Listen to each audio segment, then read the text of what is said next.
চট্টগ্রামের আনোয়ারা উপজেলার বৈরাগ ইউনিয়নের গুয়াপঞ্চক ৫ নম্বর ওয়ার্ডের সোনাছড়ি পাড়া প্রকাশ ছড়ার দিয়া পাড়া এলাকায় ইউপি সদস্য ইলিয়াস কাঞ্চন রুবেলের বিরুদ্ধে দায়ের করা মামলা প্রত্যাহারের দাবিতে মানববন্ধন অনুষ্ঠিত হয়েছে। শুক্রবার ৭ আগস্ট সকাল ১১টার দিকে সর্বস্তরের এলাকাবাসীর উদ্যোগে এ মানববন্ধনের আয়োজন করা হয়।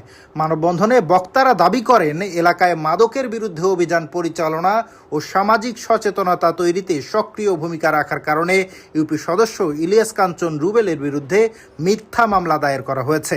তারা ঘটনার নিরপেক্ষ তদন্তের মাধ্যমে ওই মামলা প্রত্যাহারের দাবি জানান।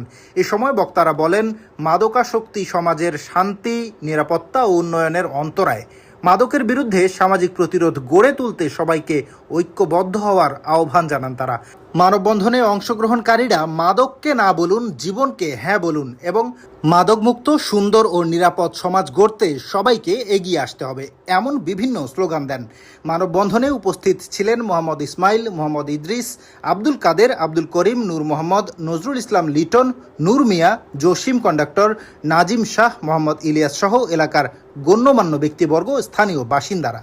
এলাকায় মাদক বেশি বেড়ে গেছে, যার কারণে আমাদের মেম্বার ইলিয়াস কাঞ্চন রুবেল এই মেম্বারের বিরুদ্ধে মামলা করে। এটা একটা মিথ্যা মামলা। আমরা এটা প্রত্যাহার চাই এবং একটা মাদক মুক্ত সমাজ চাই।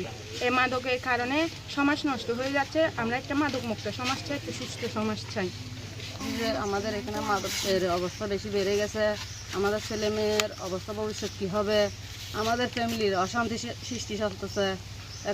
যেহেতু আজকের মানববন্ধন মাদকের বিরুদ্ধে, অন্যায়ের বিরুদ্ধে, মিথ্যা মামলার বিরুদ্ধে, কেননা দীর্ঘদিন এই এলাকার